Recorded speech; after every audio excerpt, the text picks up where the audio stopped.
जय माता दी, जय मां ललितांबिका। कैसे हैं आप सभी? मैं उम्मीद करता हूं आप सभी स्वस्थ होंगे और आनंदित होंगे। भगवती जगदम्बा की कृपा आप और आपके संपूर्ण परिवार पर निरंतर बरस रही होगी। तो आज की जो जानकारी है वो बहुत महत्वपूर्ण और बहुत खास होने वाली है, खास करके उन लोगों के लिए जो अपने इष्ट की सच्चे मन और सच्चे हृदय से पूजा करते हैं। केवल उनके एक आभास के लिए वो तरसते रहते हैं, लेकिन उन्हें अभी तक कोई आभास नहीं हुआ, जिससे उनका मनोबल टूटता जा रहा है। जिनका मनोबल टूट रहा है, उनकी अपने इष्ट से आस्था छूटती जा रही है। मन में विचार करते हैं, कहीं से कुछ सुनते हैं, कहीं से कुछ देखते हैं तो सोचते हैं कि हमारे साथ तो ऐसा नहीं होता, तो उनका मनोबल टूटता है। उनको अभी तो कोई आभास नहीं हुआ, स्वप्न में भी कोई आभास नहीं हुआ। तो आज ये वीडियो उन लोगों के लिए बहुत खास होने वाली है। वीडियो को अंत तक देखें और वीडियो को एक लाइक अवश्य कर दें। उससे मुझे मोटिवेशन मिलता है आपके लिए ऐसी ही अच्छी अच्छी और रोचक जानकारी लेके आने के लिए। और यदि आप लोग लाइक नहीं करते हैं तो फिर मुझे ऐसा लगता है कि मेरे द्वारा दी हुई जानकारी आपको अच्छी नहीं लगती है, आपको वीडियो समझ में नहीं आती है। तो इसलिए एक लाइक अवश्य कर देना, कमेंट में जय माता दी लिखना, और चैनल पर आप पहली बार आए हैं तो चैनल को सब्सक्राइब कर लेना।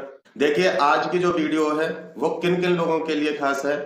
देखिए, एक तरह से कहा जाए तो वो सभी लोगों के लिए लाभदायक है, क्योंकि सभी लोगों की यही इच्छा होती है कि हम जिसकी भक्ति कर रहे हैं, जिसकी पूजा कर रहे हैं, ज्यादा नहीं तो हमें कम से कम इतना तो महसूस हो कि उनकी शक्ति, उनका अंश हमारे साथ है, उनकी कृपा हमारे साथ है, हमारा मनोबल और बढ़े, हम भक्ति और कर सकें, और हमारी जो भी मनोकामना है, जो भी हमारे भाव है अपने इष्ट के लिए, वो हम उनके लिए कर सके। इसलिए भी बहुत से लोग उदास हो जाते हैं कि हम इतना सब कुछ कर रहे हैं, हम व्रत भी रखते हैं, हम पूजा भी करते हैं, हम पाठ भी करते हैं, हम स्तोत्र भी करते हैं, लेकिन फिर भी हमें कोई आभास नहीं होता है। तो देखिए, आज सबके लिए ये वीडियो खास है। आज उन लोगों के लिए भी ये वीडियो खास है जो बहुत पूजा पाठ करते हैं, उन लोगों के लिए भी खास है जो कम पूजा पाठ करते हैं, उन लोगों के लिए भी ये वीडियो खास है जो केवल नियम से अपने इष्ट का दीपक ही जला पाते हैं।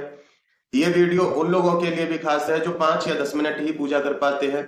तो लगभग जो अपने इष्ट से जुड़े हुए हैं, चाहे उनके लिए दीपक ही जलाते हैं पर नियम से जलाते हैं, तो ये उनके लिए भी बहुत खास है। तो आज इस वीडियो को ध्यान से देखना और ध्यान से समझना। जो भी मैं वीडियो में प्रयोग बताऊं उसको ध्यान से करना, उसको उसी प्रकार करना।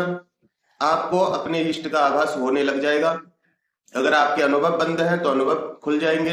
आपका अपने इष्ट को लेके जो भी मन में ख्याल रहते हैं, जो भी आप अपने इष्ट से एक्सेप्ट करते हैं, जो भी अपने इष्ट से आपकी इच्छा है, वो आपकी पूर्ण होने लगेगी।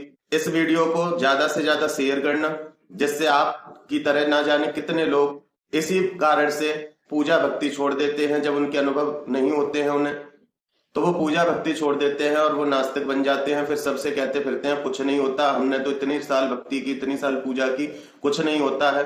तो इसलिए कोई भी नास्तिक ना बने। और यदि आप वीडियो को शेयर करते हैं, आपके माध्यम से यदि किसी का भला हो रहा है, तो इससे अच्छी और कोई बात नहीं है। तो अपने तक सीमित ना रखें, वीडियो को शेयर भी अवश्य करें। तो आइए वीडियो को हम शुरू करते हैं। देखिए, वीडियो को एक एक चीज वीडियो में बताई, एक एक चीज को ध्यान से सुनना, बीच में स्किप मत करना। फिर बाद में आप कमेंट सेक्शन में आके पूछते हैं तो वहां फिर आपका पूछना किसी कार्य का नहीं है। जब मैं वीडियो इतनी डिटेल में बनाता हूँ, एक एक बारीकी समझाता हूँ, एक एक चीज समझाता हूँ आपको, लेकिन फिर भी आप कमेंट बॉक्स में परेशान होते हैं। तो इसलिए वीडियो को ही ध्यान से देख लीजिए। फिर भी आपका कोई डाउट रह जाता है तो उसे मैं कमेंट सेक्शन में क्लियर करूंगा। तो देखिए, सबसे पहले बात करते हैं कि वो क्या प्रयोग है।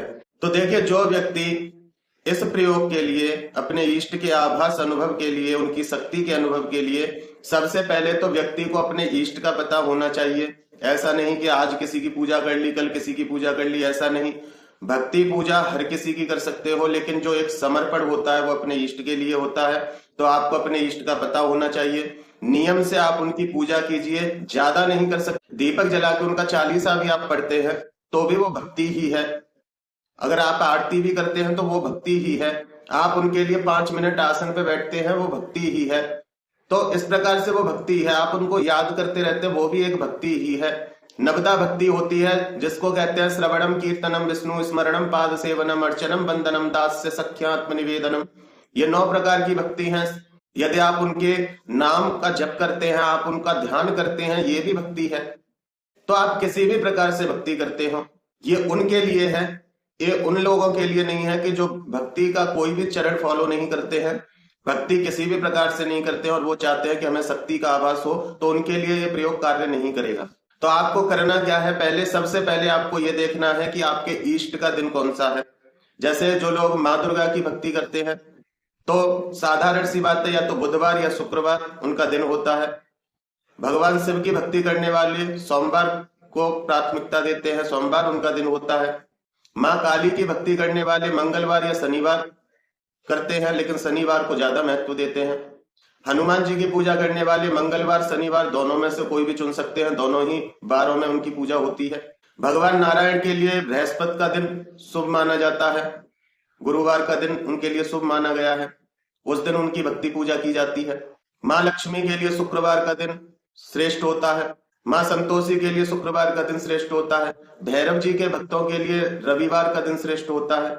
तो इस प्रकार से अपने इष्ट का एक दिन आप निर्धारित कीजिए, जिस दिन आपके इष्ट की भक्ति सर्वश्रेष्ठ होती है, जो उनका दिन होता है, उनका बार होता है, उस दिन आपको क्या करना है, आपको सबसे पहले अपने आसन पर नहा धो के स्वच्छ होके बैठ जाना है।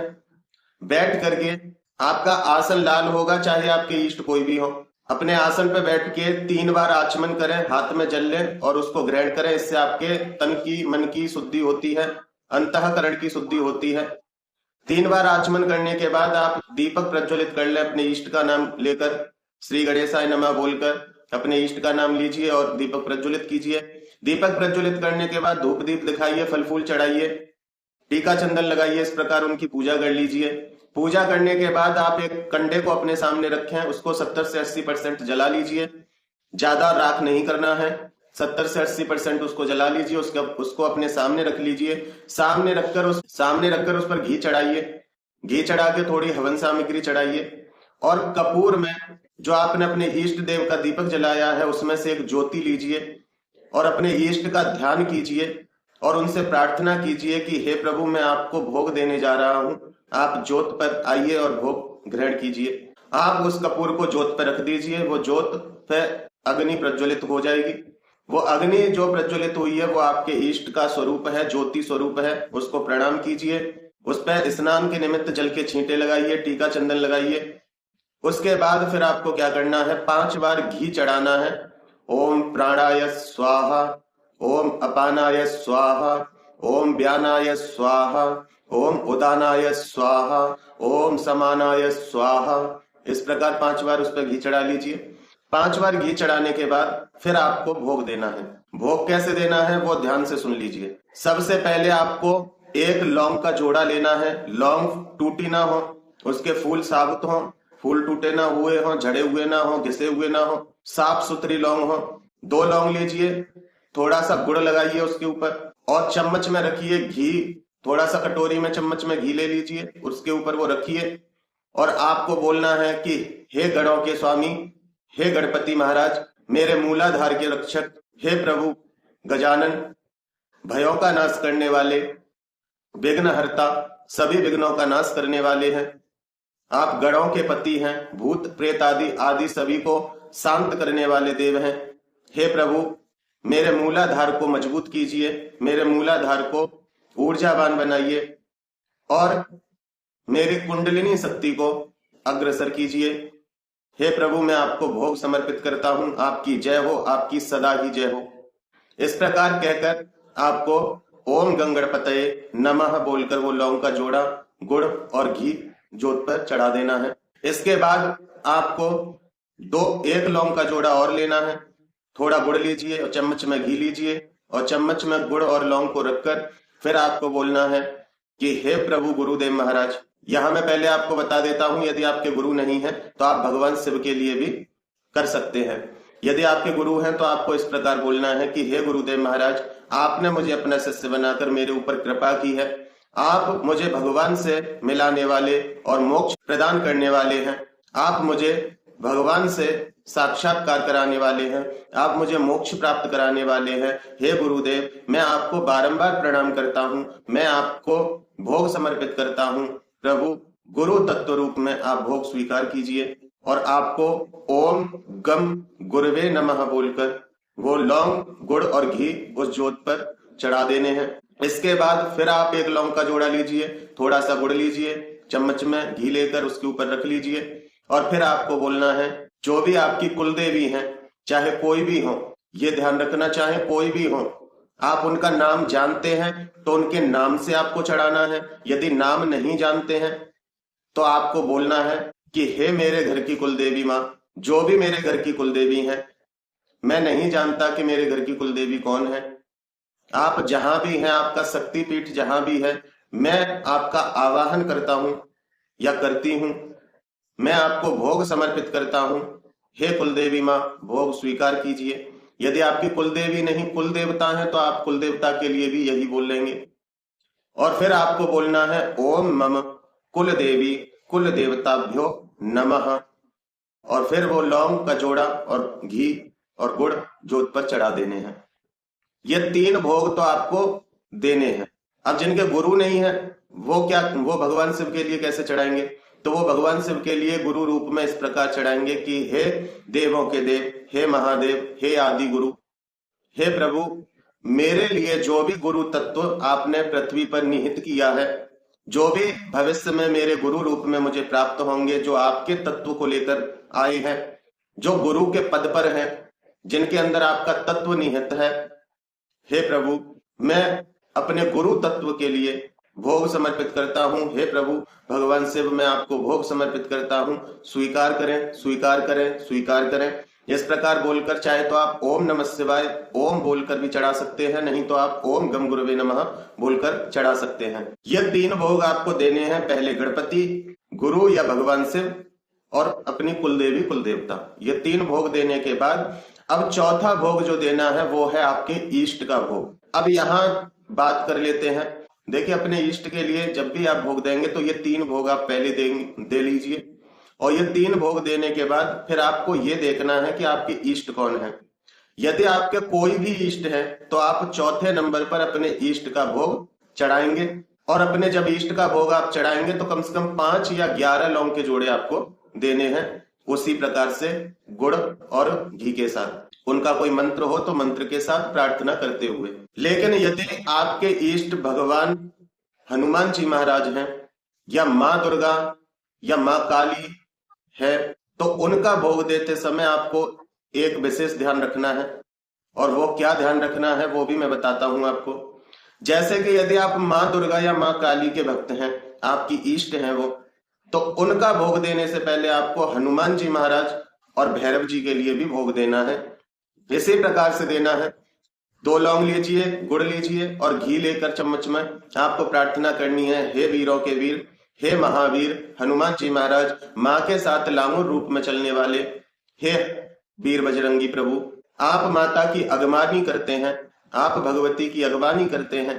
हे प्रभु, मेरी प्रार्थना भगवती तक पहुंचाइए और उनको मेरे ऊपर प्रसन्न कीजिए। हे हनुमान जी महाराज, मैं आपको भोग समर्पित करता हूं या करती हूं, आप भोग स्वीकार कीजिए। और फिर आपको बोलना है, ओम हम हनुमते नमः बोलकर उसको जोत के ऊपर चढ़ा दीजिए। फिर आपको 2 लौंग गुड़ और घी लेना है चम्मच में। फिर आपको बोलना है कि हे भैरव जी, हे बटुक भैरव भगवान, हे प्रभु, सभी प्रकार के भयों से हमारी रक्षा करें, भगवती की कृपा प्राप्ति में हमारा मार्गदर्शन करें, भगवती तक हमें पहुंचने की आज्ञा प्रदान करें। देखिए यहाँ, क्योंकि भैरव जो है वो शक्ति पीठों के रक्षक होते हैं, तो जब तक उनकी आज्ञा नहीं होती तब तक आदि शक्ति के शक्ति पीठों की कोई भी मुख्य शक्ति है वहां तक आप नहीं पहुंच सकते, क्योंकि उनकी रक्षा, उनकी सेवा का अधिकार भैरव जी को है। तब तक भैरव जी प्रसन्न नहीं होते, तब तक वो मां शक्ति तक आपको नहीं जाने देते। जब तक भैरव जी के आप कृपा पात्र नहीं बनते तब तक मां की कृपा आपके ऊपर होना असंभव हो जाता है। तो भैरव जी से प्रार्थना कीजिए कि हे भैरव प्रभु, मैं भगवती को अपनी माता मानता हूँ, मुझे किसी भी प्रकार की कोई शक्ति का लालच नहीं है, किसी भी प्रकार का कोई भी स्वार्थ नहीं है, केवल मैं माँ की भक्ति कर रहा हूँ, माँ की कृपा प्राप्त करना चाहता हूँ। हे प्रभु भैरव जी, मेरे ऊपर कृपा कीजिए, मुझे अपनी कृपा का पात्र बनाइए और मैं आपको भोग समर्पित कर रहा हूँ, इस भोग को स्वीकार कीजिए। और फिर आपको ओम बम बटुक भैरवाय नमः बोलकर वो लौंग का जोड़ा गुड़ और घी जोत पर चढ़ा देने हैं। इस प्रकार करने के बाद फिर आप माँ के लिए आप भोग देंगे। तो आप 5, 11, 21, 31, 51, 108 जो भी आपकी सामर्थ्य है उतने लौंग के जोड़े गुड़ और घी का आप उस पर भोग लगा दीजिए। प्रार्थना माँ की भी आपको इसी प्रकार करनी है कि हे माँ आदि शक्ति, हे भगवती, मैं आपकी कृपा प्राप्ति के लिए, आपकी शक्ति का अनुभव करने के लिए, आपकी शरण में रहने के लिए, आपका जो जो भाव हो, जो जो कामना हो वो आप बोल सकते हैं, लेकिन ऐसी कोई कामना मत बोलिए जो असंभव हो, जो होना अनिवार्य नहीं है कलयुग में। ऐसी भावना मत बोलना, क्योंकि फिर आप कहोगे कि हमें वो चीज तो हमारे साथ हुई नहीं, तो वो नहीं होगी, मैं पहले ही मना कर देता हूँ। ऐसी कामना कीजिए कि हे माँ, आपकी कृपा से मैं लोगों का भला कर सकूं, आपकी कृपा से आगे बढ़ूं। हे माँ, मैं आपकी कृपा का पात्र रहूं। हे माँ, मुझे आपकी शक्ति का आभास हो। हे माँ, मेरे ऊपर कृपा कीजिए। इस प्रकार से आप प्रार्थना कीजिए तो आपको उनकी शक्ति का आभास होता है। आपको अंदर से महसूस होने लग जाता है कि माँ आपके साथ है। और भी स्वप्न में भी कभी कभी आपको दर्शन प्राप्त होते हैं। भाव सच्चा रखें, प्रेम सच्चा रखें। तो इस प्रकार से आप माँ को भोग दीजिए। अब यहाँ बात कर लेते हैं हनुमान जी के भोग की। तो हनुमान जी के भोग से पहले आप वो 3 भोग दे लीजिए, गणेश जी और गुरु भगवान और कुलदेवी कुल देवता। फिर उसके बाद आपको राम जी के लिए 5 जोड़े का भोग देना है। और 5 जोड़े का जब आप भोग देंगे तो आपको बोलना है कि हे प्रभु राम जी, मैं आपको भोग समर्पित करता हूँ, मेरे ऊपर कृपा कीजिए और मेरे हृदय में अपनी भक्ति को भर दीजिए। इतनी भक्ति भर दीजिए कि उस भक्ति के कारण श्री हनुमान जी महाराज मेरी प्रार्थना को सुने, मेरे साथ रहे, मेरी रक्षा करें, मेरे ऊपर कृपा करें। हर समय मैं आपका नाम जप करता रहूं, और जब मैं आपका नाम जप करूं तो श्री हनुमान जी महाराज भी मेरे पास बैठकर मेरे साथ आपके नाम का गुणगान करें। तो इस प्रकार से आप उनसे प्रार्थना कर सकते हैं। ये आपके भाव के ऊपर डिपेंड करता है, क्योंकि हर किसी के भाव अलग अलग होते हैं। ये मेरे भाव थे जो मैंने आपको बताए। तो आप इस प्रकार से प्रार्थना करके 5 जोड़े चढ़ा सकते हैं। ओम राम रामाय नमः बोलकर चढ़ाइए। फिर आप हनुमान जी महाराज के लिए 5, 7, 11, 21, 31, 51, 108 जैसे भी आप चढ़ाना चाहते हैं वैसे चढ़ाइए। तो मैंने आपको दोनों ही तरीके से बता दिया। अब जिनके अन्य कोई इष्ट हैं, किसी और स्वरूप में कोई इष्ट हैं, तो वो इन 3 भोगों को देने के बाद गणेश जी, गुरु और कुल देवी कुल देवताओं का भोग देने के बाद चौथे नंबर पर अपने इष्ट का भोग दे दीजिए।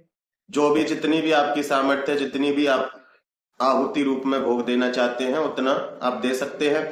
इतना करने के बाद आपको हाथ में जल लेना है। हाथ में जल लेकर के अग्नि के चारों तरफ उस जल को घुमाइए और अग्नि के सामने इस प्रकार से उसको चढ़ा दीजिए और इस उंगली से, अनामिका उंगली से 3 बार उस जोत पर छींटे लगा दीजिए और प्रार्थना कीजिए वहीं बैठकर, जो आपकी इच्छा है कि मैं आपका अनुभव करना चाहता हूं, या मैं आपके करीब आना चाहता हूं, या जो भी आपकी कामना है अपने इष्ट से वो आप बोल सकते हैं। फिर वहीं बैठ के आप जो भी पाठ स्तोत्र कुछ करना चाहते हैं वो कीजिए। उसके बाद आप आरती कर सकते हैं। ये आपका जो इष्ट का दिन होता है उस दिन आपको ये सब करना है। हफ्ते में एक दिन कोई भी आप चुन लीजिए, उस दिन कीजिए। बाकी रोज जब भी आप भक्ति करते हैं अपने इष्ट की तो आपको कपूर के ऊपर ये भोग देना है। और कपूर के ऊपर जब आप भोग देंगे तो आपको वहां केवल गणपति के लिए पहले भोग देना है, अन्य भोग आपको नहीं देने। अन्य भोग तो उस दिन देंगे जिस दिन आप कंडे पे भोग लगाएंगे। तो अन्य दिनों में तो आप कपूर लीजिए, एक दीवला ले लीजिए, मिट्टी का जो दीपक आता है वो दीवला जो आता है मिट्टी का, उसको ले लीजिए, उसमें थोड़ा सा कपूर जलाइए और 1 लौंग का जोड़ा आपको ओम गंगणपते नमः बोलकर चढ़ाना है।